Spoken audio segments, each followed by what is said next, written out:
அல்ஹம்துலில்லாஹி நஹ்மதுஹு வ நஸ்தஈனுஹு வ நஸ்தக்ஃபிருஹு வ நஊது பில்லாஹி மின் ஷுரூரி அன்ஃபுஸினா வ மின் ஸய்யிஆத்தி அமாலினா மன் யஹ்திஹில்லாஹு ஃபலா முதில்ல லஹு வ மன் யுضللஹு ஃபலா ஹாதிய லஹு வ அஷ்ஹது அன் லா இலாஹா இல்லல்லாஹு வஹ்தஹு லா ஷரீக லஹு வ அஷ்ஹது அன்ன முஹம்மதன் அப்துஹு வ ரசூலுஹு அம்மா பஅத். கண்ணியத்திற்குரிய எல்லாம் வல்ல அல்லாஹ் ஜல்ல ஷானஹு தஆலாவின் நல்லடியார்களே, இறைநேசர்கள், நல்லடியார்கள், அவுலியாக்கள் என்பவர்களை நாம் அறிந்து கொள்ள முடியாது. எந்த ஒரு மனிதரை பற்றியும் இவர் இறை நேசர் என்று நாம் தீர்மானிக்க முடியாது என்ற செய்திகளை கடந்த சில வாரங்களாக நம்ம தொடராக பார்த்து வருகிறோம். அந்த வகையில் அது போன்ற இன்னொரு நிகழ்வை இன்றைக்கு பார்க்கலாம். நபிகள் நாயகம் ஸல்லல்லாஹு அலைஹி வஸல்லமுடைய காலத்தில் ஒரு போர்க்களத்தில் ஒருவர் வீர தீரமாக போராடுகிறார். பார்க்குறவர்கள்லாம் சொல்கிறாங்க, இவர் மாதிரி இன்றைக்கி யாரும் என்ன செய்யலை, களமாடலை, அந்த அளவுக்கு போராடுகிறார் என்று எல்லாருமே பாராட்டுறாங்க. போர்க்களத்தில் நின்று கொண்டு எதிரிகள் கூட்டத்துக்குள்ளே புகுந்து பல பேரை தாக்குகிறார், வெட்டுகிறார், அந்த மாதிரி தைரியமாக போராடுகிறார். அவருடைய செயலை பார்த்தோம்னு சொன்னால் ரொம்ப ஒரு ஆச்சரியப்படத்தக்கையில் இருந்தது. இப்போ சஹாபாக்கள்லாம் பேசிக்கிறாங்க, மா அஜிஸ மின்னல் யௌம அஹதுன் கமா அஜிஸ ஃபுலான், இந்த மனிதர் இன்றைக்கு வீரதீரமாக போரிட்டது போல நம்மளில் யாருமே போரிட்டு கிடையாது என்று எல்லாருமே போர்க்களத்திலே பாராட்டுறாங்க. இதை நபிகள் நாயகம் ஸல்லல்லாஹு அலைஹி வஸல்லம் காதில் இந்த பாராட்டு விழுது. அப்போ ரசூலுல்லாஹ் சொல்கிறாங்க, அமா இன்னஹு மின் அஹ்லின் நார், அவர் நரகவாசி, அவர் உயிரை தியாகம் செய்கிறதுக்கு போயிருக்கிறார். போய் ஏனோ தானான்னு போரிடலை, தீவிரமாக போரிட்டார்னு சொன்னால் மரணத்துக்கு நெருங்குறார். தீவிரமாக போரிட்டால் இவர் எப்படி எதிரிகளை தாக்குகிறாரோ அது மாதிரி எதிரிகள் இவரை தாக்குவதற்கு அதிக வாய்ப்பு இருக்கிறது. அந்த மாதிரி வாய்ப்புகளை எதிரிக்கு கொடுத்து போராடுறாருன்னு சொன்னால் இவருடைய தியாகத்தில், வீரத்தில் யாருமே குறை காண முடியாது. அந்த அடிப்படையில் தான் சஹாபாக்கள் என்ன செய்கிறாங்க, இவ்வளோ தீவிரமாக இவர் மாதிரி யாரும் செய்யலை, இன்னைக்கு இந்த களத்தில் இவர் தானே நல்லா போராடினார் என்று பாராட்டுறாங்க. அப்போ ரசூல் ஸல்லல்லாஹு என்ன செய்கிறாங்கன்னு கேட்டால், இவர் நரகவாசின்ட்டாங்க. இந்த பாராட்டை கேட்டுவிட்டு நரகவாசி இவர் அப்படிங்கிறாங்க. எதனால நரகவாசின்னு விளக்கலை. அந்த கேட்டுக்கிட்டு இருந்த ஒரு ஆள் என்ன செய்கிறாருன்னு கேட்டால், ரசூல் ஸல்லல்லாஹு அலைஹி வஸல்லம் இவரை நரகவாசின்னு சொல்லிட்டாங்க, ஏன் நரகவாசின்னு நம்ம கண்டுபிடிக்கணும் என்று சொல்லி இவரை பின்தொடர்ந்த போர்க்களத்தில் கூட என்ன செய்கிறாருன்னா, இவர் வேலை அவரே தான் ஃபாலோ பண்ணுறாரு. இவர் என்னவெல்லாம் செய்கிறார், நரகவாசிக்குள்ள காரியம் எதையே செய்கிறாரா, இவருடைய செயல்பாட்டில் ஏதாவது பிரச்சனை இருக்குதா என்று சொல்லி அந்த வீரமாக போரிடக்கூடிய அந்த நபரை இன்னொரு நபர் என்ன செய்கிறார், இதை கேட்டவரை ஃபாலோ பண்ணிக்கிட்டே போகிறார். போனால் கடைசியில் ஒரு இடத்துல போர்க்களத்துடைய இறுதி நேரத்தில் என்ன செய்யுதுன்னா, இவருக்கு ஒரு காயம் ஏற்பட்டுருது. காயம் ஏற்பட்டவுடனே ரத்தம் பீரிட்டு அடிக்கிறது. யாருக்கு, அந்த வீர தீரமாக போரிட்டார்ல அவருக்கு. அப்போ அவருக்கு வேதனை தாங்க முடியாமல் துடிக்கிறார், கடுமையான வேதனையாக இருக்கிறது. அந்த நேரத்தில் என்ன செய்கிறாருன்னு கேட்டால், அவர் தன்னுடைய ஈட்டியை குத்தி அதன் மேலே தன்னுடைய உடம்பை அழுத்தி தற்கொலை செஞ்சுக்கிறார். இந்த வேதனையை தாங்க முடியாமல் தற்கொலை செய்து கொள்கிறார். இஸ்லாத்தை பொறுத்த வரைக்கும் தற்கொலைங்கிறது பயங்கரமான குற்றம். தற்கொலை செய்தவருக்கு நபிகள் நாயகம் ஸல்லல்லாஹு அலைஹி வஸல்லம் அவர்கள் ஜனாசாவை தொழுவிக்க மாட்டாங்க. ஒருத்தர் தற்கொலை செஞ்சிட்டாருன்னு கொண்டு வர்றாங்க, நான் தொழுவிக்க மாட்டேன் என்று நபி ஸல்லல்லாஹு அலைஹி வஸல்லம் அவர்கள் ஜனாசாவை தொழுவிக்க மறுத்துட்டாங்க. ஏன்னு கேட்டால், ஒரு மற்ற பாவங்கள் செஞ்சான்னு சொன்னால் திருந்துறதுக்கு ஒரு சான்ஸ் இருக்குது. தற்கொலை கடைசி காரியம். எப்படி இதுக்கு தௌபா எப்படி செய்வான் அவன்? எந்த ஒரு தப்பையும் ஒருத்தன் தப்பு செஞ்சிட்டோன்னு உணர்றதற்கு வாய்ப்பு இருக்குதுல்ல. இன்னைக்கு தப்பு செய்வான், நாளைக்கு உணர்வான், திருந்துறதுக்கு வாய்ப்பு இருக்குது. தற்கொலை செய்தவன் அவனுடைய கடைசி காரியம் அதுதானே. அந்த செயலுக்கு மன்னிப்பு கேட்குற வாய்ப்பு கூட அவனுக்கு இல்லை. அந்த மாதிரி இருக்கிறதுனால அதை கடுமையான குற்றமாக இஸ்லாம் சொல்லி தந்திருக்கிறது. அப்போ இவர் உயிரை தியாகம் செஞ்ச போனவர், உயர்ந்த இடத்தை அடையணும் என்பதற்காக போனவர் நேர் மாறான செயலை செய்கிறார். நரகத்தில் தள்ளக்கூடிய ஒரு காரியத்தை செய்கிறார். அப்போ தற்கொலை செஞ்ச உடனே அந்த ஆள் ஓடி வர்றார். யார் கூடவே ஃபாலோ பண்ணி போனார்ல, அவர் ஓடி நபி ஸல்லல்லாஹு அலைஹி வஸல்லம் அவர்களை பார்த்து சொல்கிறார், அல்லாஹ்வுடைய தூதரை, நீங்கள் அல்லாஹ்வுடைய தூதர் தான் என்பதை நான் மீண்டும் ஒரு தடவை நான் உறுதி கூறுகிறேன் அப்படிங்கிறார். என்னப்பா செய்தின்னு கேட்குறாங்க. நீங்கள் ஒரு ஆள் நரகவாசினீங்க, அவரை பார்த்தா நரகவாசி மாதிரியே இல்லை, அவருடைய செயல்பாடுகளை பார்த்தால் சொர்க்கவாசிக்குரிய செயல்களாகத்தான் இருக்கிறது. அவரை போய் நீங்கள் நரகவாசின்ட்டீங்க, இது என்னவா இருக்கும்னு நான் தேடி போனேன். அவர் தற்கொலை செஞ்சு நரகவாசி ஆகிட்டு நானே பார்த்துட்டேன். அப்போ நீங்கள் இறை தூதராக இருக்க போய் தான் இதை கரெக்டாக சொல்லியிருக்கிறீங்க, நீங்கள் இறை தூதர் தான் என்பதற்கு நான் மீண்டும் ஒரு முறை சாட்சி கூறுகிறேன் என்று என்ன செய்கிறார் அவர், நபி ஸல்லல்லாஹு அலைஹி வஸல்லம் அவர்கள்ட்ட சொல்கிறார். அப்போ ரசூல் ஸல்லல்லாஹு அலைஹி வஸல்லம் ஒரு அறிவுரை சொல்கிறாங்க. என்ன சொல்கிறாங்கன்னா, இன்னர் ரஜுல லை அமல அமல அஹ்லில் ஜன்னா, ஒரு மனிதன் வந்து சொர்க்கவாசிகளுடைய செயலை செய்து கொண்டே இருப்பான். சொர்க்கவாசிகளுடைய செயல்னா என்ன? தொழுகிறது, நோன்பு வைக்கிறது, தான தர்மம் செய்கிறது, நல்ல காரியம் செய்கிறது, இந்த மாதிரியே செஞ்சுக்கிட்டே இருப்பான். ஃபீமா யபுதுல் இன்னாசி, மக்களுடைய பார்வையில் அவன் நல்ல காரியத்தை செஞ்சுக்கிட்டே இருப்பான். இவன் பார்ப்பான், இப்போ பார்த்தாலும் நல்லதை செய்வான். இவனை மாதிரி ஒரு நல்லடியார் கிடையாதுங்கிற அளவுக்கு அவனுடைய செயல் இருக்குமா. ரசூலுல்லாஹ் சொல்கிறாங்க, இன்னர் ரஜுல யஅமலு அமல அஹ்லில் ஜன்னா, ஒரு மனிதன் வந்து சொர்க்கவாசிகளின் செயலை செய்து கொண்டே இருப்பான். ஃபீமா யபுதுல் இன்னாசி, மக்களுடைய பார்வையில் வந்து நல்ல காரியத்தை செஞ்சுக்கிட்டு இருப்பான். அதே மாதிரி வந்து ஒஹுவமின் அஹ்லின் நார், உண்மையில் அவன் நரகவாசியாக இருப்பான். உங்களுடைய பார்வையில் அவன் சொர்க்கவாசி செய்கிற செயலெல்லாம் செய்கிறதா உங்களுக்கு தெரியும், ஆனால் மறுமையில் அவன் என்னவா இருப்பான்? நரகவாசியாக இருப்பான். அதே மாதிரி இன்னர் ரஜுல யஅமலு அமல அஹ்லின் நார், இன்னொரு மனிதன் நரகவாசி செயலே செய்வான். இவன் தேரவே மாட்டாங்கிற அளவுக்கு அவனுடைய செயல்பாடுகள் இருக்கும். இவனுக்கு கண்டிப்பாக இவனுக்கு சொர்க்கம் கிடைக்காதுங்கிற அளவுக்கு அவனுடைய செயல்பாடுகள் இருக்கும். ஃபீமா யபுதுல் இன்னாஸ், மக்களுடைய பார்வையில் கெட்ட செயல்களையா செய்வான். நரகவாசி செயல்னா என்ன அர்த்தம்னா கெட்ட செயல்கள், பாவமான செயல்கள். அப்போ கெட்ட செயல்களை, பாவமான செயல்களை செய்துக்கிட்டே இருப்பான். ஆனால் ஒஹுவமின் அஹ்லில் ஜன்னா, முடிவில் அவன் சொர்க்கவாசியாக இருப்பான் என்றதையும் சேர்த்து இதில் சொல்கிறாங்க. அப்போ இது இந்த சம்பவத்திலிருந்து ஒரு செய்தியை நம்ம அறிந்து கொள்கிறோம். ரசூலுல்லாஹ் சொன்ன இந்த இறுதியில் சொன்ன அந்த போதனை இருக்குல்ல, அதிலிருந்து ஒரு செய்தி அறிந்து கொள்கிறோம். சம்பவத்திலிருந்து அறிந்து கொள்கிறோம், ஒட்டுமொத்த சஹாபாக்களும் ஒருவரை மிகச்சிறந்த தியாகி என்று பாராட்டுகிறார், ஷஹீதுங்கிற அளவுக்கு பாராட்டுகிறார்கள். இந்த மாதிரி ஆள் ஒரு மாதிரி ஒரு ஆள் கிடையாதுங்கிற அளவுக்கு பாராட்டுறாங்க. அதை நல்லடியார் நினைக்கிறாங்க. சுருக்கமாக சொல்ல போனால் என்ன செய்கிறாங்க, எல்லாருமே என்ன செய்கிறாங்க, நல்லடியார் நினைக்கிறாங்க. நல்லடியார்னு நினைப்பதற்கு ஏற்றவாறு தான் அவருடைய செயலும் இருந்துச்சு. பொய்யா நினைக்கல, கண்ணால் பார்க்குறாங்க. வீரதீரமாக போராடுறாரு. வீரதீரமாக போர்க்களத்தை போராடுவது வந்து ஒரு நல்லடியார், மறுமையை நம்புகிற ஒரு ஆளுக்கு ஒரு அடையாளம் என்று தெரிகிறது. அப்போ எல்லாரும் இந்த அடையாளத்தை பார்த்து விட்டு சொர்க்கவாசிகள்னு முடிவெடுக்கிறாங்க. வஹி தொடர்பு இருந்த காரணத்தினால் ரசூல் ஸல்லல்லாஹு அலைஹி வஸல்லம் அறிவிச்சு கொடுத்துட்டான்.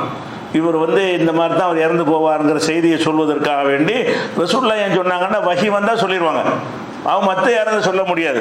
அப்போ ரசூல் ஸல்லல்லாஹு என்ன செய்கிறாங்கன்னா, இவரை போய் இப்படி புகழ்கிறாங்களே, இவருடைய இறுதி முடிவு இப்படிலாம் இருக்குது, எல்லாம் சொல்லியிருக்கிறானே, இவரை போய் சொர்க்கவாசிங்கிறாங்களேன்னு சொல்லி அவர் நரகவாசின்னு ரசூலுல்லாஹ் என்ன செய்கிறாங்க சொல்கிறாங்க.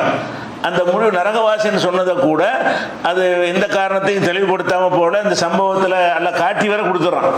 அவர் தற்கொலை தான் செஞ்சார் என்பதற்கு ஒரு சாட்சியையும் வைத்து அவரே இந்த வாக்குமூலத்தை தரக்கூடிய ஏற்பாட்டையும் எல்லாம் செய்கிறான். அப்போ எவ்வளோ பெரிய வீர தீரமான காரியங்களை செய்த காரணத்தினாலேயும் ஒருவரை நல்லடியார் நம்ம தீர்மானிக்க முடியாது. தீர்மானித்த ஆட்கள்லாம் யாரு? நம்மளை மாதிரி ஆட்களா? சஹாபாக்கள். அவர் நல்லடியார்னு நினைச்ச ஆட்கள்லாம் யாரு? நல்ல சஹாபாக்கள் தான் தீர்மானிக்கிறாங்க, இவர் நல்ல ஆள் தான். அப்போ சஹாபாக்கள்லாம் நல்லடியார்னு தீர்மானிச்சா கூட உண்மையில் அப்படி இருக்கலைல, நல்லடியாராக இருக்கலை. அப்போ நம்ம என்ன பண்ணுறோம், அவர் அவுளியா, இவர் அவுளியா, இவர் மகான், இவர் பெரியார் என்று எல்லாம் பேசி அங்கே தான் இணை வைத்தல் உண்டானதுக்கு காரணமே இந்த அவுளியா பட்டம் கொடுக்கறது தான். யாரையும் நல்லடியார்னு சொல்லி ஒன்று என்ன தேவை இருக்கிறது? நல்லா கேட்பானா? அவரை ஏன் நல்லடியாருன்னு சொல்லவில்லை நல்லா கேட்பானா? அவரை ஏன் கொண்டாடவில்லை என்று நல்லா இதை கேள்வி கேட்பானா? ஒருவரை நல்லடியார் கெட்டடியார் முடிவு செய்கிற வேலையை நம்ம வேலை.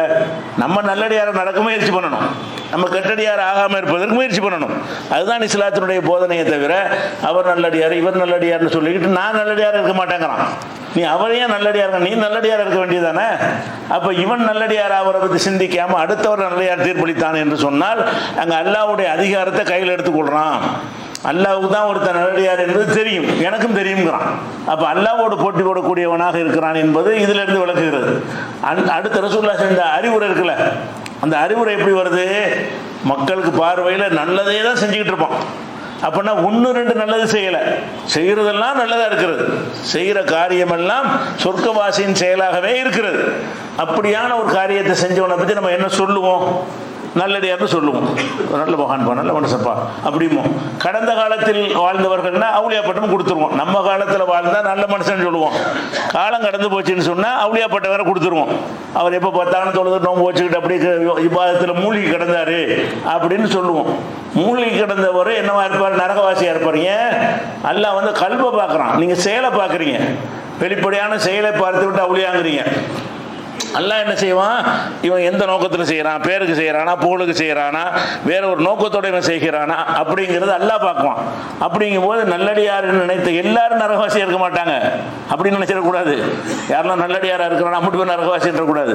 நல்லடியாருன்னு நினைப்பவர்களில் நரகவாசியாக உள்ளவர்கள் இருப்பார்கள். ஆனால் நம்ம கண்ணுக்கு தெரியாது.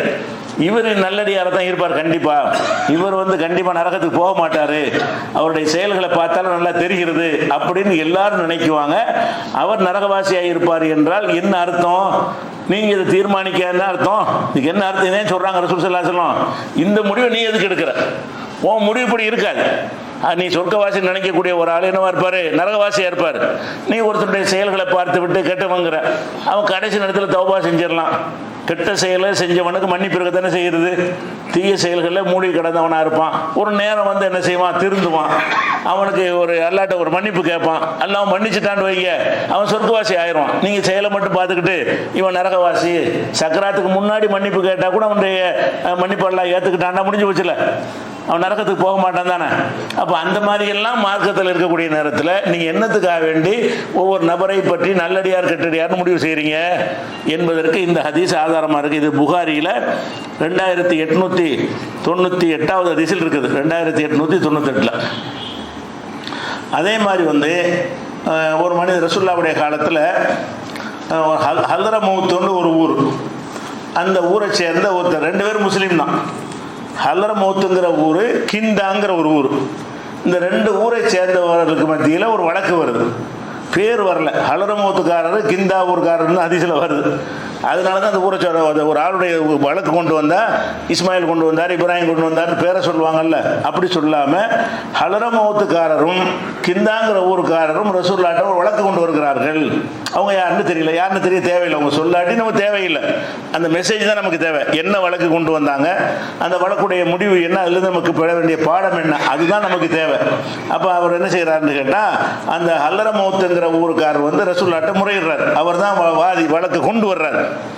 என்ன வர்றாருன்னு கேட்டால், கது கலபணி அலா அருளின் காணத்து லியபி, எங்கள் வாப்பாவுக்கு தகப்பனாருக்கு ஒரு நிலம் இருந்தது, வயல் தோட்டம் ஏதோ ஒரு நிலம் இருந்தது. அந்த நிலத்தை வந்து இவர் வந்து தனதாக்கி கொண்டார், தன் கையில் வைத்து கொண்டிருக்கிறார். ஒரு ஆள் மேலே, அந்த கிந்தாங்கிற ஊருக்காரர் மேலே என்ன செய்கிறாங்க, ஹல்ரமௌத்துக்காரர் புகார் கொடுக்குறாரு. எங்கள் வாப்பாவிட்டேருந்து உள்ள ஒரு சொத்து அது, எங்கள் வாப்பா மரணித்த பிறகு, என் தகப்பன் இறந்த பிறகு இவர் கைப்பற்றி வைத்து கொண்டாரு, எனக்கு தரமாட்டேங்கிறாரு, என்னுடையது இல்லைன்னு மறுக்கிறாரு, அதை வாங்கித்தாங்க, எனக்கு வாங்கித்தாங்கன்னு கேஸ் தான் கேஸ். அப்போ அவரையும் கூப்பிட விட்டுறாங்க ரசூல் ஸல்லல்லாஹு அலைஹி வஸல்லம். என்னப்பா உன் விஷயம் என்னன்னு. அவர் என்ன செய்கிறாருன்னு கேட்டால், அது என்னுடைய நிலம் தான், அது நான் தான் அதில் விவசாயம் பண்ணிக்கிட்டு இருக்கிறேன், அதுக்கு ஆதாரம் காட்டுறாரு. நான் தான் விவசாயம் பண்ணிக்கிட்டு இருக்கிறேன், என் கைவசத்தில் தான் இருக்கிற ஆதாரங்கள் நிறைய அடுக்கிற. அவர் என்ன ஆதாரம் காட்டுறாரு, இப்போ பொசிஷனில் நான் தான் இருக்கிறேன், நான் தான் என்ன செய்கிறேன், நீர் பாய்ச்சுறேன், வயல் விவசாயம் பண்ணுறேன், எல்லாம் செஞ்சுக்கிட்டு இருக்கிறேன். அவருடைய இதாக இருந்தால் அவர் விவசாயம் பண்ணிகிட்டு இருப்பார். இப்போ என் கண்ட்ரோலில் தான் இருக்கிறது, இதில் வந்து அவருக்கு எந்த உரிமையும் கிடையாது அப்படின்னு சொல்லி இவர் சொல்கிறார். இவர் தனக்குரியதுக்கு என்ன ஆதாரம் கொடுக்குறாருன்னா, என் கையில் இருக்கிறது தான் ஆதாரம், என் கையில் இருக்கிறது, நான் தான் விவசாயம் பண்ணிக்கிட்டு இருக்கிறேன், நான் விவசாயம் பண்ணி என் கையில் வச்சுக்கிற ஒரு பொருளை வந்து அவர் வந்து கேட்பாருன்னு சொன்னால் அவருக்கு உரிமை கிடையாது என்று அவர் பதில் சொல்கிறார். அப்போ வழக்கு கொண்டு வந்தார்ல ஹல்ரமௌத்துக்காரர், அவர்கிட்ட ரசூலுல்லாஹ் கேட்குறாங்க, அலக்க பையினத்துன், உங்ககிட்ட ஆதாரம் வச்சுக்கிறியா, அதாவது உன்னுடையதுன்னு சொல்லி உங்கள் வாப்பா உன் தந்தையுடைய நிலம் என்று சொல்கிறார். உன் தந்தையுடைய நிலம் என்றால் அதுக்கு ஏதாவது எவிடன்ஸ் ஆதாரம் வேணும்ல. இந்த காலத்து ஆதாரங்கிறது பத்திரம், பேப்பர் தான் ஆதாரம். அந்த காலத்தில் ஆதாரங்கிறது சாட்சிகள் தான். அந்த காலத்தில் ஆதாரம்னா என்னது, சாட்சிகள் மூலமாக தான் நிறுவ முடியும். சொத்துக்களை பதிவு செஞ்சு பத்திரம் வாங்கி வச்சுக்கிறதுலாம் கிடையாது. அவர் 2 எங்கள் வாப்பாட்ட தான் இருந்துச்சுன்னு சாட்சியில் ஒன்று நிப்பாட்டலாம்ல, சின்ன விஷயம் தானே. என் தகப்பனாட்டம் தான் இருந்துச்சு அப்படிங்கிறதுக்குரிய சாட்சியங்களை கொண்டு வந்து இத்தனாம் தேதி இவர் எடுத்துக்கொண்டார், நுழைந்துட்டாருன்னு இப்படியாவது ஒரு ஆதாரத்தை கொடுக்கணும். அவர்கிட்ட கேட்கும்போது என்ன செய்கிறாருன்னு கேட்டால், அலக்க பையினத்துன், உங்ககிட்ட ஆதாரம் வச்சுக்கிறியா, என்ன சொத்து அவங்க கையில் இருக்குது, நீ சொந்தம் கொண்டாடுற, அவன் ஆதாரம் காட்ட தேவையில்லை, அவன் கையில் வச்சுக்கிறனால தான் ஆதாரம். அவன் கையில் அந்த சொத்து இருக்கிறது தான் அவனுடையது என்பதற்கு ஆதாரம். உன்னுடையதுன்னு நீ சொல்வதாக இருந்தால் உன்னுடையது என்பதை நிரூபிக்கிறது ஒரு ஆதாரத்தை கொண்டாந்து வை. அந்த ஆதாரம் சரியாக இருந்துச்சுன்னா அவர்கிட்ட புரிஞ்சு உனக்கு தந்துடுவோம் கேட்குறாங்க. அவர் சொல்கிறாரு, இல்லை எனக்கு இல்லை, ஆதாரம்லாம் இல்லை, எங்கள் பாப்பா தான் வச்சுருந்தாரு, அதுக்கு ஆதாரம்லாம் இல்லை அப்படிங்கிறார். அப்போ ரசூல்லா சொன்னாங்க, அப்படின்னா உனக்கு கிடையாது, அது யார் கையில் இருக்குது அவருக்கு தான் கொடுக்கணும். ஆனால் நீ வழக்குன்னு கொண்டு வந்த காரணத்தினால் உன்னை திருப்திப்படுத்துவதற்காக வேண்டி அவரை சத்தியம் செய்ய சொல்லுவோம், அவ்வளோதான். அல்லாஹ் மேலே சத்தியமாக என்னுடையதுன்னு அவர் சொல்லணும். யார்? இந்த கிந்தாங்கிற ஊருக்காரர் சத்தியம் பண்ணணும். சத்தியம் பண்ணிட்டாருன்னு சொன்னால் அவர் எடுத்துக்கிடுவார். இந்த சத்தியம் எதுக்கு பண்ண சொல்கிறோம்? நீ வழக்குன்னு கொண்டு வந்துட்டீல, உன்னை மனநிறைவு செய்வதற்கு அல்லாஹ் எடுத்து சொல்லிட்டான்னு சொன்னால் விட்டுற வேண்டியதான். அவர் தான் அல்லாஹ் மேலே சத்தியமாக என்னுடையது நீ சொல்லு, சும்மா சொல்லாத. உன் கையில் பொசிஷன் இருந்தாலும் அல்லாஹ்வின் சத்தியமாக என்னுடையதுன்னு சொல்லணும். அப்படி சொன்னால் அல்லாஹ் என்ன தண்டனை வேணாலும் எனக்கு கொடுப்பான், நான் அதுக்கு தயாராக இருக்கிறேன், அவ்வளோ அர்த்தம் அடங்கி இருக்கிறது. அல்லாஹ் மேலே சத்தியம் பண்ணி ஒரு பொருளை என்னுடையதுன்னு சொன்னால் அப்போ அல்லாஹ்வை நான் சாட்சியாக்கி விட்டேன், அல்லாஹ்ட்ட ஒப்படைச்சு விட்டேன். நான் தவறு செஞ்சால் அல்லாஹ் என்னை தண்டிப்பான், அதுக்கு நான் தயாராக இருக்கிறேன், இவ்வளோ அர்த்தம் அடங்கி இருக்கிறது. சத்தியம் பண்ணி உரிமை கொண்டாடினால் இவ்வளோ பொருள் இருக்குது. அவர் தான் அல்லாஹ் பேரில் ஒப்படைச்சிட்டார்லப்பா, விட்டுட்டு போன்னு சொல்லிட்டாங்க. அப்போ இவர் என்ன செய்கிறாருன்னு கேட்டால், அல்லாஹ்வுடைய தூதரே அந்த சத்தியம் பண்ண சொல்கிறீங்க, அவர் ஒரு கெட்ட மனுஷன், நல்ல ஆள் கிடையாது, என்ன வேண்டாலும் செய்வார், எதுக்கு வேண்டாலும் சத்தியம் செய்வார், எதுலையும் பேணுதலாக இருக்க மாட்டார், அவரை போய் சத்தியம் செய்ய சொன்னீங்கன்னா 1000 சத்தியம் பண்ணுவார், அது எப்படி சரியாக வரும்னு அவர் கேட்குறார். இவர் கேட்குறார், அல்லது வழக்கு கொண்டு வந்தவர் கேட்குறாரு, சத்தியம் பண்ண சொல்லாதீங்க, அவர் பண்ணுவார், தாராளமாக பண்ணுவார், அவர் சொத்தா இல்லாட்டாலும் பண்ணுவார், அப்படியானவற்றை நீங்கள் எப்படி கேட்குறீங்கன்னு அவர் எடுத்து கொடுக்குறாரு. அப்போ ரசூல்லா என்ன செய்கிறாங்கன்னு கேட்டால், சத்தியம்தான், அதான் சட்டம் அப்படின்ட்டாங்க. சொல்லிட்டு என்ன செய்கிறாங்கன்னு கேட்டால், லைன் ஹலஃபாலா மாளிகை லியகுல்ஹு துல்மன், அநியாயமாக ஒரு சொத்தை சாப்பிடுவதற்கு ஒரு சத்தியம் செய்து இருப்பாரையானால் மறுமை நாளில் அவரை அல்லாஹ் புறக்கணிக்கும் நிலையில் காண்பார், அங்கே அல்லாஹ் பார்த்துக்கிருவான், அவ்வளோதான் எனக்கு சொல்ல முடியுமே தவிர சட்டம் இதுதான் சொல்லிடுறாங்க. அப்போ ஒரு மனிதர் ஒரு பொய் சொல்லக்கூடியவர் பேணுதலாக இருக்க மாட்டார்னு குற்றச்சாட்டு வைக்கப்படுகிறது. அதையெல்லாம் ரசூல்லா விசாரிக்கலை. பேணுதலாக இருப்பாரா அது சொல்ற உண்மை, அதெல்லாம் விசாரிக்கலை. சட்டம்னா என்ன? யாருடைய சொத்து கையில் இருக்குது அவருக்குரியது தான். யார் சொந்தம் கொண்டாடுறாங்களோ ஆதாரம் கொண்டு வரணும். உலகத்தில் இப்படி தான் நம்ம தீர்ப்பளிக்க முடியும். அப்போ ரசூல் ஸல்லல்லாஹு அலைஹி வஸல்லம் என்ன செய்யலை? வந்தவுடனே நீ தான் உண்மையை சொல்கிற, நீ தான் பொய் சொல்கிறேன்னு தீர்ப்பளிக்கலை. அது தெரியாது. யார் நல்லவன், இந்த வழக்கில் யார் நல்லவனுங்கிறது ரசூலுல்லாஹ்வுக்கு தெரியாது. எதை வச்சு முடிவு பண்ணுறாங்க? ஆதாரத்தை கேட்குறாங்க. இவர் ஆதாரம் காட்டியிருந்தால் இவருக்கு உள்ளதுன்னு இருப்பாங்க, இவர் ஆதாரம் காட்டலைன்னா அவருக்குரியதுங்கிறாங்க. அப்போ வெளிப்படையான செயல்களை வைத்து என்ன செய்கிறாங்க? முடிவு செய்கிறாங்க. இவர் அந்த மனிதர் மீது என்ன செய்கிறாரு? பெரிய குற்றம் சுமத்துக்கிறார். அவர் பாஜர், பொய்யர், அவர் எதுக்கு வேணாலும் சத்தியம் செய்வார், பேணுதல் இல்லாத ஆள்னு சொல்கிறார்ல. பேணுதல் இல்லாத ஒரு ஆளாக இருந்தால் கூட அதை ரசூலுல்லாஹ் கவனத்தில் கொள்ளவே இல்லை. அது அல்லாஹ் பார்த்துக்குறோம். நீ ஆதாரத்தை நீ கொண்டு வரணும். இப்போ இந்த 2 பேரில் யார் பக்கம் நியாயம் இருக்குது? இந்த சொத்தை கையில் வச்சிருக்கிறார்ல, அவருடைய சொத்துன்னு தீர்ப்பளிச்சிட்டார். அப்போ இவர் யார்? பொய்யர்ண்டாவது. அப்படி தானே பொய் வழக்குண்டாவதுல நிரூபிக்க முடியவில்லை என்று சொன்னால் யாருக்கு சாதகமாக தீர்ப்பு அளிக்கப்பட்டுச்சோ அவர் பக்கம் ஹக்கு இருக்கிறது, யாருக்கு பாதகமாக இருந்துச்சோ அவர் பக்கம் தவறு இருக்கிறது, அவர் மேலே தான் பிழை இருக்கிறது என்று தான் இந்த தீர்ப்பிலிருந்து அறிந்து கொள்ள முடியும். ஆனால் ரசூலுல்லாஹ் என்ன செய்கிறாங்கன்னு கேட்டால், இது வெளிப்படையாக உள்ளது தான் எனக்கு தீர்ப்பு அளிக்க முடியும். பொய் சத்தியம் செஞ்சது அல்லாஹ்ட்ட மாட்டிக்கிடுவார், நான் சொல்வது 100% கரெக்டு கிடையாது, ஆனால் ஆதாரம் இல்லை, அவன்கிட்ட ஆதாரம் இல்லை, அவன் கையில் பொசிஷன் வச்சிருக்கிறான், இதுக்கு இதான் தீர்ப்பு சொல்ல முடியும். உலகத்தில் இப்படித்தான் முடிவு செய்ய முடியும். ஆனால் அவர் கெட்டது செஞ்சிருந்தார்னு சொன்னால் அது இறைவன் பார்த்துக்கிடுவான், இறைவனுக்கு தான் தெரியுமே தவிர எனக்கு தெரியாது என்று ரசூல் ஸல்லல்லாஹு அலைஹி வஸல்லம் என்ன செய்கிறாங்க? அதில் இருந்து ஒதுங்கி கொள்கிறார்கள். அப்போ இதில் என்ன விளங்குதுன்னு கேட்டால், இந்த 2 பேரில் யார் நல்லவர் யார் கெட்டவருங்கிற டாபிக்லாம் கிடையாது. ஆதாரத்தை கொண்டு வந்தால் அவனுக்குரிய பொய் ஆதாரமாக இருந்தாலும் சரி, இவர் அபகரித்து கூட வச்சிருக்குதான்னு வைங்க, அப்படி வச்சிருந்தாலும் அவருக்குரியதுதான். அபகரித்து வைத்து கொண்டாருன்னு சொன்னால் நீ ஆதாரம் காட்டு அபகரித்ததுக்கு. இதுக்கு முன்னாடி இத்தனாம் தேதி வரைக்கும் நான் தான் வச்சுக்கிட்டு இருந்தேன், இத்தனாம் தேதி தான் உள்ள நுழைஞ்சு எடுத்துக்கிட்டாருன்னு எனக்கு ஒரு ஆதாரம் சாட்சியை கொண்டாந்து காட்டணுமா இல்லையா?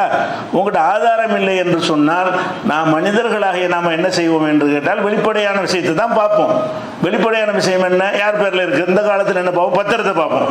அந்த காலத்தில் சாட்சிகளை பார்ப்போம். ஒரு வீடு இருக்கிறது, அந்த வீட்டில் ஒருத்தர் குடியேறி என் வீடுங்கிறான். இந்த காலத்தில் என் வீடுன்னு சொன்னால் நம்ம என்ன செய்வோம்?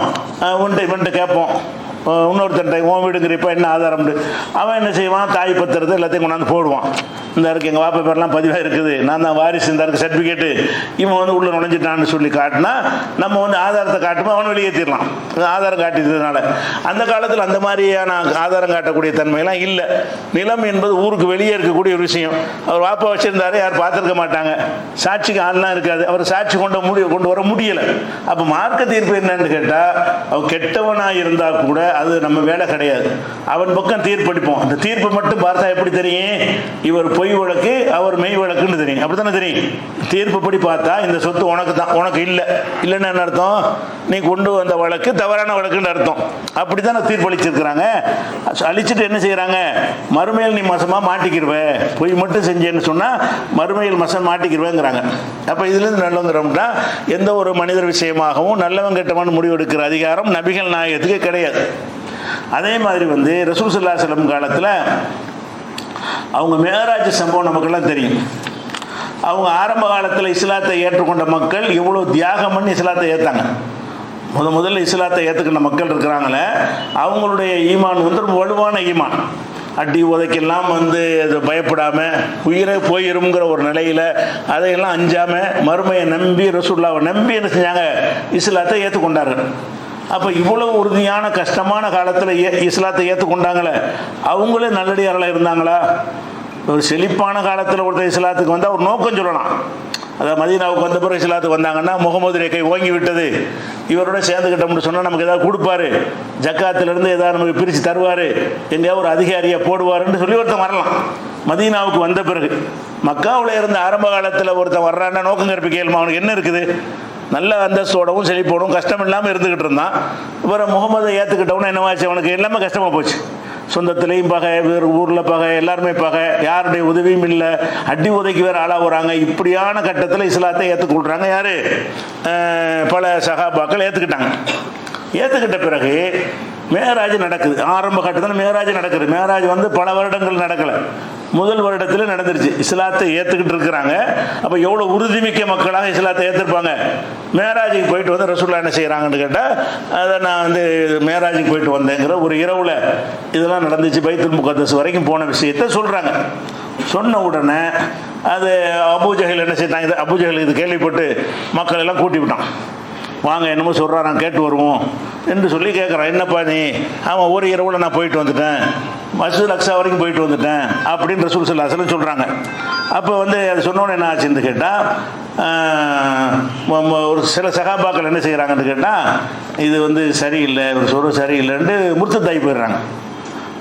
யார் மதம் மாறி போகிறாங்க, ஆரம்ப காலத்தில் துவக்க காலத்தில் கஷ்டமான காலத்தில் இவர் தான் தூதர் நம்பி இஸ்லாத்தில் ஏற்று பலவிதமான தியாகங்களை செஞ்சார்களே, அந்த சஹாபாக்கள் என்ன செய்கிறாங்கன்னா அந்த அபூஜஹல் சொன்னதை கேட்டு இது நம்புற மாதிரி இல்லை, ஒரு இரவில் போயிட்டு வர்றேங்கிறாரு. இத்தனை ப்ரூஃப்லாம் காட்டுறாங்க. அந்த சம்பவத்தில் அந்த அதிசயம் என்ன வருதுன்னு கேட்டால், நீ பைத்துல் முகத்தஸுக்கு போனங்கிறிய, பைத்துல் முகத்தஸுடைய தூண் எத்தனை இருக்கும், அந்த வாசல் எப்படி இருக்கும், அந்த வீதி எப்படி இருக்கும், இப்படின்னு அவங்க அடையாளம்லாம் கேட்குறாங்க. ரசூலுல்லாஹ் திகைத்து போயிட்டேங்கிறாங்க. அப்போ அல்லாஹ் என்ன செய்கிறான், பைத்துல் முகத்தஸை இப்படி கண் முன்னாடி எடுத்து காட்டுறான். அதை பார்த்து சொல்கிறாங்க. அவர் என்ன பைத்துல் முகத்தஸ் ரசூலுல்லாஹ் அதுக்கு வந்து பார்த்தது கிடையாது, இவங்க பார்த்துருக்குறாங்க. அந்த அபூஜஹல் கூட்டமெல்லாம் வியாபாரத்துக்காக போய் அந்த பைத்துல் முகத்தஸுடைய அமைப்புகள்லாம் ஓரளவுக்கு தெரிந்தவர்கள் அங்கே இருக்கிறாங்க. அவங்க மத்தியில் வச்சு பொறுப்புலாம் கொடுத்த பிறகும் கூட கொஞ்சம் பேர் என்ன செஞ்சாங்கன்னா வர்த்தது குஃபாரன், காபிர்களாக மதமாறி விட்டார்கள். அதுக்கு பிறகு அபூஜஹலோடு சேர்ந்து பத்ர் யுத்தத்தில் வந்து எதிரணியில் நின்றார்களாம். அபூஜஹலோடு சேர்ந்து பத்ர் போர்க்களை நடக்கும் பொழுதெல்லாம் ரசூலுல்லாஹ்வுக்கு எதிராக வந்து நின்றார்கள். யாரு, ஆரம்ப காலத்தில் கஷ்டமான காலத்தில் இஸ்லாத்தை ஏற்றவர்கள். இந்த சம்பவம் வந்து நசையுடைய சுனனுல் குப்ராவுலையும் முஸ்னத் அபூ யாலாங்கிற ஒரு நூல்லையும் இடம்பெற்றிருக்கிறது. அப்போ இந்த சம்பவம் எதை சொல்லுது, துவக்க காலத்தில் இஸ்லாத்துக்கு வந்தாங்களே அதுதான் நல்லடியாருக்கு அடையாளம்னு வச்சிருக்கணும். எல்லாம் அப்படி சொல்லி காட்டுறோம். ஆரம்பத்தில் இஸ்லாத்தை ஏற்றவர்களும் பின்னாடி வந்தவர்களும் சமமாக மாட்டார்கள், அவங்களுக்கு அல்லாஹ் வந்து உயர்ந்த அந்தஸ்தை வைத்திருக்கிறான்னு சொன்னான். உயர்ந்த அந்தஸ்து தான், ஆனால் அதுவும் மாறலாம். நீங்கள் நினைக்கிறபடி அவர்கள் நல்லடியாராக இருக்க மாட்டார்கள். அப்போ ரசூலுல்லாஹ் நல்லடியார்னு நினச்சிருப்பாங்க. இந்த மேராஜ் சம்பவத்துக்கு முன்னாடி அவர்களை மற்ற நபித்தோழர்கள் எப்படி கருதியிருப்பாங்க, அபூபக்கர் எப்படி கருதியிருப்பாங்க, உமர் எப்படி கருதியிருப்பாங்க, ஒவ்வொரு சஹாபாக்களும் அந்த அந்த இஸ்லாத்தை ஏற்ற ஆரம்பகால அந்த மனிதர்களை பற்றி என்ன மாதிரி நம்பிக்கை வச்சிருப்பாங்க, நல்ல அடியார் நம்பியிருப்பாங்க. ரசூலுல்லாஹ் நல்லடியார் நம்பினாங்க, இவ்வளோ கஷ்டத்தோடு நம்மளோட நிற்கிறாங்களே என்று ரசூல் ஸல்லல்லாஹு அலைஹி வஸல்லம் நம்பிக்கை வைத்திருந்தார்கள். அந்த நம்பிக்கை இந்த ஒரு மேராஜ் சம்பவத்தில் பொய்யா போகுது.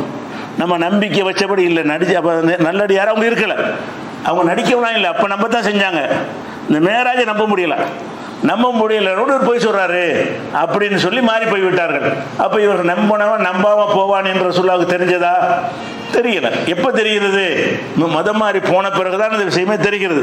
இது அகமதுல 2218வது ஹதீஸ்ல இருக்கிறது. அப்போ இதெல்லாம் எதை காட்டுதுன்னா, ஆரம்ப காலத்தில் தியாகம் பண்ண இவங்கெல்லாம் போங்கன்னு கற்பனை பண்ண முடியாது. அவங்க அந்த கஷ்டமான நேரத்தில் இஸ்லாத்தை ஏற்றுக்கொண்டாங்களே, அந்த கஷ்டத்தில் தாங்கி கொண்ட ஒருவனால் திரும்பி வந்த வழியே போக முடியாது என்று நம்மளாம் நினைக்குவோம். ஆனால் அவங்களும் போயிட்டாங்க. அப்போ தான் ரசூலுல்லாஹ்க்கு தெரியுது, இவன் நல்லவன் நினச்சிக்கிட்டு இருந்தவன் இவன் இந்த மாதிரி நம்பாம வெளியே போயிட்டானே, காபிரா போயிட்டானே, இப்போ நரகவாசி ஆயிட்டானே. ஆரம்ப காலத்தில் இஸ்லாத்தில் ஏற்கும்போது சொர்க்கவாசியாக ரசூலுல்லாஹ் கருதுறாங்க. அப்படி தான் கருதி இருப்பாங்க, எல்லாரும் கருதி இருப்பாங்க. அப்போ மதம் மாறி போயினவுடனே என்னவாயிருச்சுன்னு இதை காரணம் காட்டி போன உடனே நரகவாசிங்கிறது உறுதியாகிவிட்டது. இஸ்லாத்தோடு பத்ர் போரில் வரைக்கும் எதிர்த்து நிற்கிற அளவுக்கு துணிவா பக்கத்தில் நின்று போராடின ஆளுக்கு பத்ர் போரில் அந்த அணியில சேர்ந்து எதிர்த்து போரிட வர அளவுக்கு மாறிட்டாங்கன்னா பாருங்களேன். அப்போ இப்படி மாறுவாங்கன்னு யாராவது கற்பனை பண்ணாங்களா? அப்போ நல்லவர் கெட்டவர் இதெல்லாம் வச்சுக்கிட்டு முடிவு எடுக்காதீங்க. அந்த தியாகம் பண்ணார், இந்த தியாகம் பண்ணார், அப்படி செஞ்சார், இப்படி செஞ்சார், இரவெல்லாம் நின்று வணங்கினார், பள்ளிவாசல கதின்னு கிடப்பார், இதெல்லாம் பேசக்கூடாது. இதை வச்சுலாம் நினைச்சக்கூடாது. யாரையும் அவுலியா மகான் என்றெல்லாம் சொல்வதற்கு நமக்கு அதிகாரம் கிடையாது. அது அல்லாஹ்வுக்கு பிடிக்காது என்பதை பார்க்கிறோம். இது குறித்த இன்னும் சில விஷயங்களை இன்ஷா அல்லாஹ் அடுத்தடுத்த வாரங்களை பார்க்கலாம்.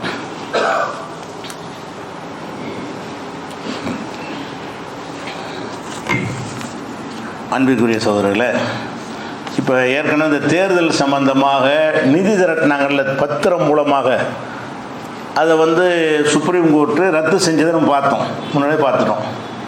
அப்போ தேர்தலுக்காக வேண்டி கட்சிகளுக்கு என்ன செய்யலான்னு கேட்டால், தேர்தல் பத்திரம்னு வெளியிடுவாங்க.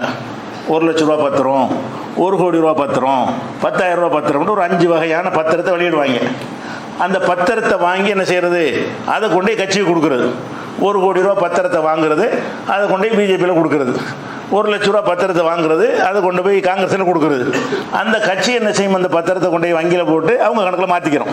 இந்த பத்திரத்தை கொண்டு எஸ்பிஐ வங்கியில் கொடுத்தோம்னு சொன்னால் அவங்க கணக்கில் மாற்றி கொடுத்துருவாங்க. இப்படி செய்யும் பொழுது யார் கொடுத்தான்னு தெரியாது. இந்த பத்திரத்தின் மூலமாக கொடுத்தார்களே ஆனால் அது அவங்க யார் என்பதை சொல்ல வேண்டிய அவசியம் கிடையாது. அப்படிங்கும்போது இந்த கருப்பு பணம், இந்த ஆதாயத்துக்காக வேண்டி கொடுக்குற மாதிரி கொடுத்தாங்க. அப்போ அது சரியான முறையில் அதை ஆப்பு வைக்கிற விதமாக அதை தடை செஞ்சுட்டாங்க. அதை திருப்பி கொடுத்துட சொல்லிட்டாங்க. யார்கிட்டெல்லாம் நிதி வாங்கினீங்களோ திருப்பி கொடுத்துணும்ட்டாங்க. அப்போ ஒரு முக்கியமான உத்தரவு போட்டாங்க. மார்ச் 6 முடிஞ்சிருச்சு. மார்ச் 6க்குள்ளே என்ன செய்யணும்னு கேட்டால், யார் யார் இந்த பத்திரம் வாங்கினான், யார் யாருக்கு அவன் கொடுத்தான், இந்த விவரங்கள்லாம் ஸ்டேட் பேங்க்கில் இருக்கிறது. அப்போ இந்த ஸ்டேட் பேங்க் என்ன செய்யணும்னு கேட்டால், இந்த விவரங்களை தேர்தல் கமிஷனில் ஒப்படைக்கணும். 6ஆம் தேதிக்குள்ள, மார்ச் 6ஆம் தேதிக்கு உள்ள என்ன செய்யணும், இவ்வளோ பத்திரம் விற்பனையாச்சு, இதில் இன்னன்னார் தான் அந்த பத்திரத்தை வாங்கினாங்க, இன்னென்ன கட்சிக்கு இவ்வளோ ரூபாய்க்கு பத்திரம் கொடுத்துருக்குறாங்க என்று எவனெல்லாம் அந்த பத்திரத்தை வாங்கினானோ அந்த விவரத்தையும் தேர்தல் கமிஷனில் ஒப்படைக்கணும். தேர்தல் கமிஷன் ஒப்படைச்சு அவங்க பகிரங்கப்படுத்தணும் மக்களுக்கு. இன்னென்ன மாதிரி பத்திரங்கள் வாங்கின ஆளுக்கு இன்னென்ன ஆளுக்கு தான் ஒப்படைக்கணும். 6ஆம் தேதி என்ன செய்கிறாங்கன்னா, வெளியிடுறதுக்கு பதிலாக நீதிமன்றத்தில் போய் இது பெரிய ப்ராசீஜர், இது அவ்வளோ 6ஆம் தேதிக்குள்ளே ஒப்படைக்க முடியாது, எங்களுக்கு டைம் வேணும், எவ்வளோ நாளைக்கு டைம் வேணும்னு கேட்டால் ஜூன் 30 வரைக்கும், அது எலெக்ஷன்லாம் எலெக்ஷனுக்கு முந்தி இது வந்துடக்கூடாதான், ஜூன் 30 வரைக்கும் டைம் கொடுங்க. அது என்ன எடுத்துற அவ்வளோ விஷயமா? பேங்கில் மொத்தமே ஒரு 10,000 ஒரு பத்திரம் விற்றுருக்குறாங்க. இது இன்னொரு வாங்கினா என்ன, எல்லாம் கம்ப்யூட்டரில் இருக்கிறது. ஒரு பட்டனை தட்டினா பிரிண்ட் ஆகி வந்துட போகிறது. இவன் சொல்கிறான் இதுக்கு எவ்வளோ நாள் வேணுமா, மார்ச்சுக்கு பதிலாக மார்ச், ஏப்ரல், மே, ஜூன் எலெக்ஷன்லாம் முடிஞ்சு போயிடும். மே மாதம் அடுத்த ஆட்சி அமைஞ்சு போயிடும். அப்போ ஜூன் மாதம் வரைக்கும், ஜூன் 30 வரைக்கும் எங்களுக்கு அவகாசம் வேணும். ஏன் அவகாசம் வேணும்னு கேட்டால், இது பெரிய ப்ராசீஜர். ஒன்று தேடி கஷ்டப்பட்டு போய் என்ன செய்யணும், கடப்பாறை மட்டும் எடுத்துகிட்டு போய் தோண்டிக்கின்னு எடுக்கணும்ல. அதனால எங்களுக்கு ரொம்ப டைம் எடுக்கும், பெரிய வேலை இது. எந்த காலத்தில் இங்கே உட்காந்து சந்திராயனை ஏற்கிறான், இங்கே பட்டணம் தட்டுறான், அது போய் அங்கே இறங்குது, அங்கே உள்ளதை ஆப்ரேட் பண்ணுறான். அப்படியான ஒரு காலகட்டத்தில் உட்காந்துக்கிட்டு ஒரு வங்கி, பெரிய வங்கி, இந்தியாவோட அரசாங்கத்துடைய பெரிய வங்கி சொல்கிறான் எங்களுக்கு ஏற்க முடியலை. அப்போ எப்படி இவங்களை நம்பி நம்ம பணம் போடுறது? இப்போ இவருக்கு நெட்வொர்க்கு கையில் வச்சிருப்பான்னு நினச்சா பணத்தை போடுறோம். நம்ம போய் பணத்தை போட்டு கேட்டோம்னா ஒரு 2 வருஷம் அவங்க பணத்தை எடுத்துறது சொன்னோட என்ன வருது, பல ஊர்களையும் போட்டிருக்கிறேன், எங்கெங்க போட்டீங்க எனக்கு தெரியாது அப்படி சொல்ல முடியுமா? அந்த காலத்தில் என்ன போட்டாலும் அடுத்த செகண்ட் நெட்வொர்க்கில் எல்லாம் ஒன்றா இணைஞ்சு போயிடும். யார் யார் கொடுத்தது, 1 கோடி பத்திரம் வாங்கியது லிஸ்ட்டை போடு, அவனும் பிரிண்டாகி விழுந்துடும். 10 லட்சம் பத்திரம் வாங்கினவன் யார், அது வந்துடும். எல்லாம் யார் யார் வாங்கினாங்கிறது வந்துடும். இந்த இருக்குன்னு கொண்டு ஒரு மணி நேரம் போதும் இதுக்கு. இந்த கோர்ட்டு சொன்ன இந்த வேலையை செய்வதற்கு இன்றைய நவீன தொழில்நுட்பத்தில் அதிகபட்சமாக அந்த பிரிண்டாக டைம் எடுக்கும்ல, அந்த ஒரு பிரிண்டாக கொண்டே கொடுக்கறதுக்கு தான் அவ்வளோ நேரம் ஆகும். சாஃப்ட் காப்பியாக கொடுக்குறாருந்தா ஒரு 5 நிமிஷம் கூட போதும். ஒரு பென்ட்ரைவில் காப்பி பண்ணி கொடுக்குறதா என்ன செஞ்சுறேன், அவ்வளோவே போதும். பேப்பரில் பிரிண்ட் ஆகிறதுக்கு ஒரு டைம் எடுக்கும்ல, அப்படி கொடுத்தா கூட 1 மணி நேரம் தான் ஆகும். இவன் சொல்கிறான், நீதிமன்றத்தில் 6ஆம் தேதி வரைக்கும் அதை கொடுக்காம எங்களுக்கு டைம் வேணும்னு சொல்லி நேற்று நினைச்சிட்டான், அவகாசம் வேணும்னு கேட்டான். அதை எதிர்த்து என்ன செய்கிறாங்கன்னா, அந்த பொதுநல வழக்கு நிறைய பேர் போட்டிருக்கிறாங்க. நீதிமன்ற உத்தரவு போட்டு அவமதிக்கிறான், நீதிமன்ற உத்தரவு கட்டுப்படாமல் அவமதிக்கிறான். அப்போ எதுக்காக இந்த வேலையை செய்யறான்? யார் யார் கொடுத்தாருங்கிற விவரம் வந்தால் நாரி போயிடும். யாரெல்லாம் கொடுத்துருப்பான், கொடுத்தவன் மறைச்சு தானே கொடுத்துறான், கள்ளப்பையை தான் கொடுத்துருக்கிறான், எவனெல்லாம் கொடுத்துருக்கிறான், அவன் அடைஞ்ச ஆதாயம் என்ன, யார் அதிகமாக இந்த மாதிரி வாங்கினார்கள் என்ற விவரம் தெரிஞ்சால் தேர்தல் முடிவுகளை பாதிக்கும் என்று பயந்து கொண்டு தான் தேர்தல் முடிஞ்ச பிறகு தான் தருவோங்கிற, தேர்தல் முடிஞ்ச பிறகுங்கிற வார்த்தை அதில் இல்லை. ஜூனுடா தான் அர்த்தம். மே மாதத்துக்கு வேற ஆட்சி அமைஞ்சு ஆகணுமே, இன்னொரு ஆட்சி கண்டிப்பாக பதவியாற்ற ஆகணும் மே மாதத்தில். அப்படி இருக்கும் பொழுது நாங்கள் ஜூன் 30 கடைசி, அது ஜூனையும் முடிச்சு ஜூலைங்கிற அப்படி பார்த்தா ஜூன் கடைசின்னு என்னது, ஜூலை தான். அப்போ ஜூலை மாதத்துலாம் தருவோங்கிற அளவுக்கு ஒரு அறிக்கையை தாக்கல் பண்ணுறாங்கன்னு சொன்னால் நிறைய கள்ள வேலை நடந்திருக்கிறது. நாட்டில் கோர்ட்டு நீதிமன்றத்தை விலைக்கு வாங்கிட்டான்னு சொன்னோம், தேர்தல் கமிஷன் விலைக்கு வாங்கிட்டான்னு சொன்னோம், இப்போ ரிசர்வ் பேங்கு வங்கியெல்லாம் விலைக்கு வாங்கிட்டானுவோம். எல்லாமே யார் கீழேங்கிறது, ரிசர்வ் வங்கியுடைய அதிகாரத்தின் கீழே தான் வங்கிகள்லாம் இயங்குகிறது. அது தன்னாட்சி பெற்ற ஒரு நிறுவனம். அவங்க விஷயத்தில் பிரதமரோ மற்ற யாருமோ பார்லிமெண்ட்டோ தலையிட முடியாது. அப்படி அதிகாரம் படைத்த இடத்துல எல்லாம் போய் தலையிட்டு நீ கொடுக்காதங்கிறான், இவன் தரமாட்டேங்கிறான். அப்போ இது அரசாங்கத்தினுடைய தலையீடு இல்லாமல் அந்த வார்த்தையை சொல்லியிருப்பானா? அப்போ கண்டிப்பாக மோசடிகள் நிறைய நடந்திருக்கிறது. நிறைய கருப்பு பணத்துக்காரங்க உடனே கொடுத்துருக்குறாங்க. அதன் மூலமாக அதை அதிகமாக இவனுக்கு தான் வந்திருக்குன்னு தெரிஞ்சு போயிரும்ல. அதிகமாக இந்த தேர்தல் பத்திரத்தின் மூலமாக அவன் 10 கோடி 50 கோடி 500 கோடிலாம் கொடுத்துருப்பான், ஒருத்தன் கொடுத்துருப்பான். இந்த 500 கோடி கொடுத்தவன் யார், அவன் இந்த கட்சிக்கு அவ்வளோ கொடுத்தான் என்று தோண்டி துருவ ஆரம்பித்து எலெக்ஷன் நேரத்தில் பரப்பி விட்டாங்கன்னு வைங்க, அவங்களுடைய தேர்தலுடைய விஷயத்தை பாதிக்கும் என்ற காரணத்தினால அவகாசம் கேட்டிருக்கிறாங்க. அவமதிப்பு வழக்கு போடப்பட்டிருக்கிறது, நீதிமன்றம் ஏற்றிருக்கிறது. என்ன தீர்ப்பளிக்கிறாங்கன்னு என்ன செய்வோம் இனிமே பார்ப்போம். அஸ்ஸலாமு அலைக்கும்.